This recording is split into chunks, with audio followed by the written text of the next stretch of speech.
राज्यात मराठा आरक्षणाचं जे काय आंदोलन आहे ते एका बाजूला पेटलेलं आहे, दुसऱ्या बाजूला ललित पाटीलचं जे भूत आहे ते या सरकारच्या मानेवर आता एक दोन नव्हे तर तीन तीन मंत्र्यांच्या मानेवर बसणार आहे।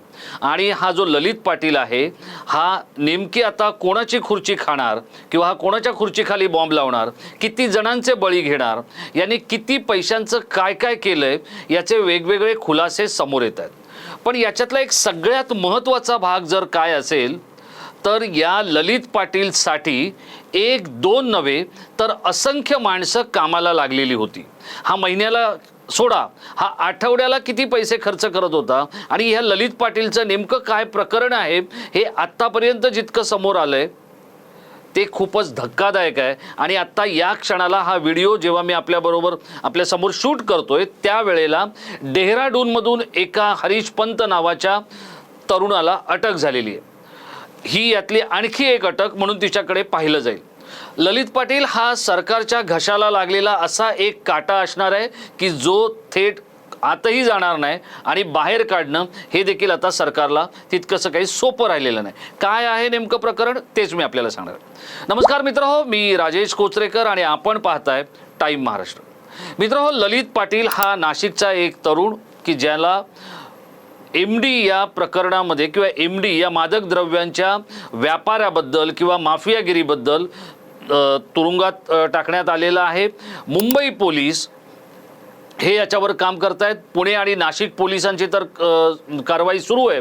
पण याच्यातले काही धक्कादायक गोष्टी आहेत आणि याच्यातल्या धक्कादायक गोष्टी काय आहेत तर आता असं सांगितलं जातंय की हा ललित पाटील जो तरुण आहे हा ह्या MDचा व्यापार करायचा आणि तो एक छोटा व्यापारी नव्हता तर त्याचं नेटवर्क हे मुंबईसह आजूबाजूच्या परिसराच्या बरोबरीनेच इतर राज्यांमध्ये देखील फोपावलेलं होतं। दिल्ली असेल, पंजाब असेल, उत्तराखंड किंवा डेहराडून या वगैरे भागांमध्ये देखील याचे हात पसरलेले होते।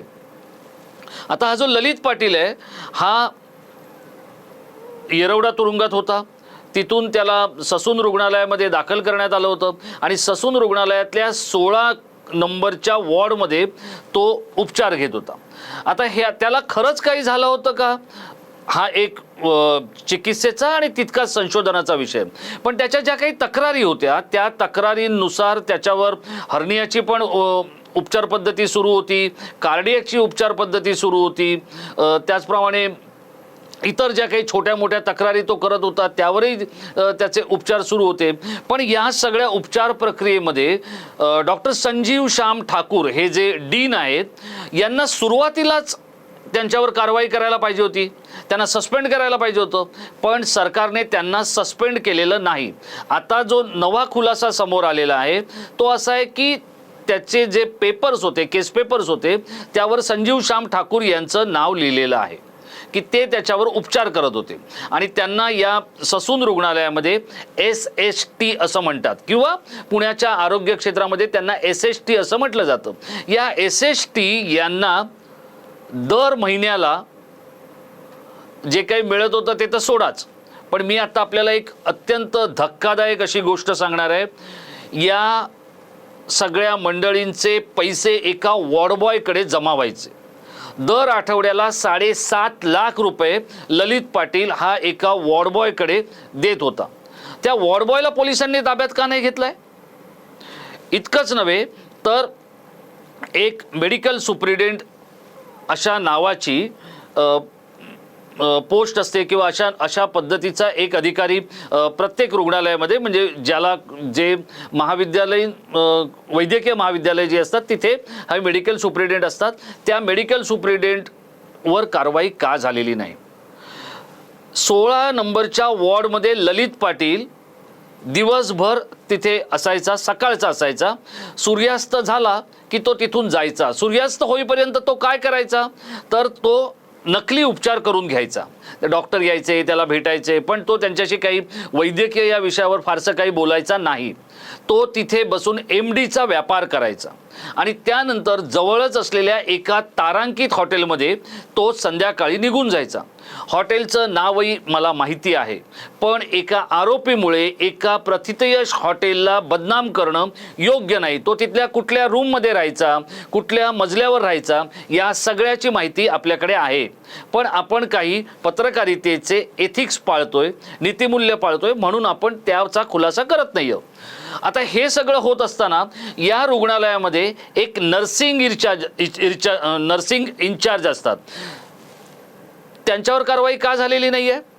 आता इथे बघा 3 मंत्री आहेत, म्हणजे हे सगळं होत असताना आता याच्यातले तिसरे मंत्री, आता 2 मंत्री कोण आहेत तर एक आहे गृह मंत्रालय म्हणजे देवेंद्र फडणवीस, दुसरे आहेत हसन मुश्रीफ, म्हणजे ते कोणाचे आहेत? ते आहेत राष्ट्रवादीचे. आणि तिसरे मंत्री कोण आहेत? तानाजी सावंत, ते कोणाचे आहेत? शिवसेनेचे. आता तुम्ही म्हणाल तानाजी सावंत कसे मध्ये आले, तर तानाजी सावंत तिथे मध्ये आले, येरवडा तुरुंगामध्ये जे एक वैद्यकीय अधिकारी असतात ते तानाजी सावंतांच्या अखत्यारीत येतात. हे संपूर्ण मेडिकल कॉलेज हसन मुश्रीफांच्या अखत्यारीत येतं आणि ज्या सगळ्या पोलिसांनी हात मिळवणी करून ललित पाटील नावाच्या एका वाईन कंपनीमध्ये काम करणाऱ्या तरुणाचा ड्रग्ज माफिया बनवला, ते सगळे पोलीस अधिकारी येतात गृह मंत्रालयाच्या अंतर्गत. आता देवेंद्र फडणवीस काय म्हणतात की जर नावं घेतली तर अनेकांना पळताभुई थोडी होईल. घ्या ना नावं. देवेंद्र फडणवीस साहेब, तुमच्याकडून तरी हीच अपेक्षा आहे की तुम्ही नावं घ्यावीत आणि कोण कोण आहेत समोर ते यायला हवं. आता हे सगळं होत असताना या ललित पाटीलचे वेगवेगळ्या तपासण्या केल्या गेल्या, रक्ताच्या केल्या, लघवीच्या केल्या, त्याची सोनोग्राफी केली, त्याचे एक्सरे काढले गेले. मग त्या रेडिओलॉजिस्ट जो आहे तिकडचा क्षकिरण तज्ज्ञ, त्याने नेमकं काय म्हटलंय आपल्या रिपोर्टमध्ये हे पण पुढे आलं पाहिजे. हे पुढे येत नाहीये.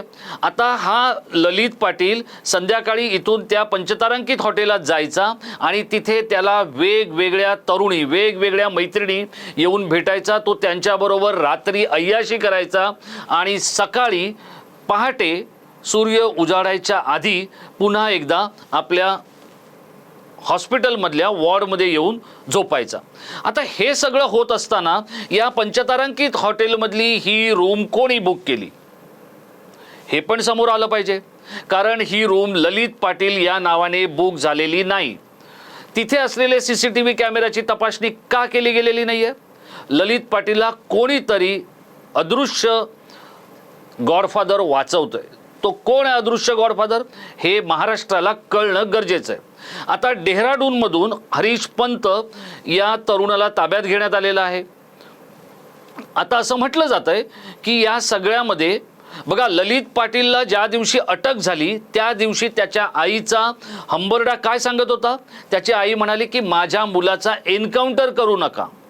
म्हणजे तिला हे माहिती होतं त्या माऊलीला की आपल्या मुलाने केलेली जी कृष्णकृत्य आहेत ती त्याला मरणाच्या दारातच घेऊन जाणार आहेत. आता ज्या वेळेला असे 3-3, 4-4 मंत्रालयामधले प्रमुख विभाग आणि त्याचे प्रमुख हे ज्या वेळेला अडचणीत येतील त्यावेळेला ललित पाटीलचं काही खरं नाही असं अनेकांना वाटतंय. आता हे सगळं वाटणाऱ्यांपैकी किंवा या ललित पाटील प्रकरणामध्ये सर्वात हिरिहिरीनं कोण उतरलेत तर सुषमा अंधारे, शिवसेनेच्या नेत्या. आणि सुषमा अंधारे यांनी जी भीती व्यक्त केलेली आहे ती भीती ललित पाटीलच्या आईने पहिल्या दिवशी व्यक्त केली आहे. आता सुषमा अंधारे काय म्हणतायत की ललित पाटील का एन्काउंटर केला जाईल. पण आता ललित पाटीलचा एन्काउंटर होणार नाही. ललित पाटील हा पोलिसांच्या कोठडीत आहे, पण पोलिसांच्या कोठडीत आहे म्हणजे तो सुरक्षित आहे असं म्हणण्याचं काहीच कारण नाही. कारण कोठडीतही काय झालं किंवा काय होऊ शकतं हे आपण ख्वाजा युनुस प्रकरणात नाही का पाहिलं? सचिन वाजे जे आता तुरुंगात आहेत ते ख्वाजा युनुस फेम, तर कोठडीतही काही होऊ शकतं. त्यामुळे ते काही व्हायच्या आत ललित पाटीलला माफिया करणारे गॉडफादर कोण हे मात्र देवेंद्र फडणवीस यांच्याकडूनच महाराष्ट्राला कळण्याची गरज आहे. अजून थोडं थांबा, याच्यातले खूप मोठे मोठे खुलासे समोर येणार आहेत. आता दर आठवड्याला 7.5 लाख रुपये ललित पाटीलकडून घेणारा आणि योग्य त्या हातांमध्ये ते सुपूर्द करणारा वॉर्डबॉय हा अजून मोकळा कसा आहे? कारण जर तो पहिल्यांदा पकडला गेला तरच पुढच्या तपासाला वेग येणार आहे.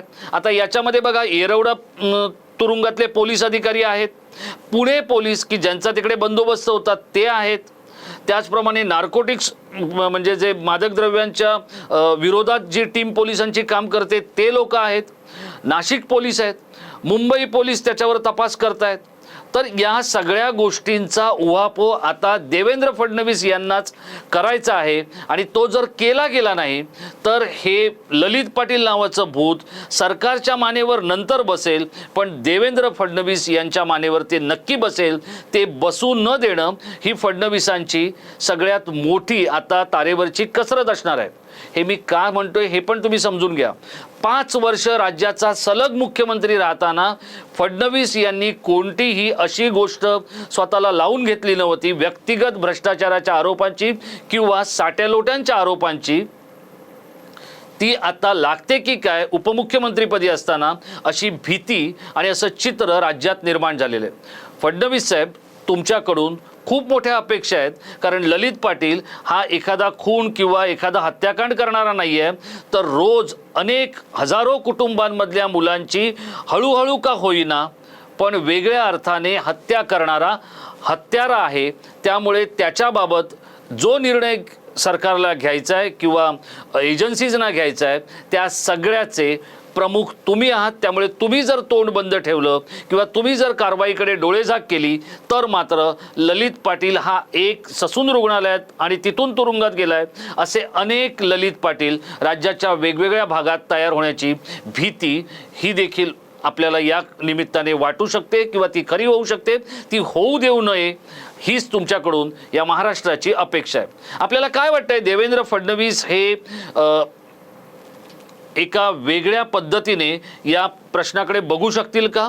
3 प्रमुख मंत्री किंवा त्यांची मंत्रालय या ललित पाटील प्रकरणाशी संबंधित असताना ललित पाटील याच्या मुसक्या आवळून त्याला योग्य ती शिक्षा देणं आणि खरे गुन्हेगार कोण आहेत हे समोर आणणं सरकारच्यासाठी किती गरजेचं आहे? या ससून रुग्णालयांचे जे डीन आहेत संजीव श्याम ठाकूर यांना सस्पेंड करून त्यांना अटक करायला हवी का? आपल्याला काय वाटतं? आपण आमच्या इनबॉक्समध्ये व्यक्त व्हा. आणि आपण हा व्हिडिओ शेवटपर्यंत पाहिला त्याबद्दल आपल्याला खूप खूप धन्यवाद. या ललित पाटीलच्या संदर्भातल्या अनेक गोष्टी ज्या खूपच धक्कादायक आहेत या मी टप्प्याटप्प्याने आपल्यासमोर घेऊन येणार आहे. तोपर्यंत आपण स्वतःची काळजी घ्या. धन्यवाद.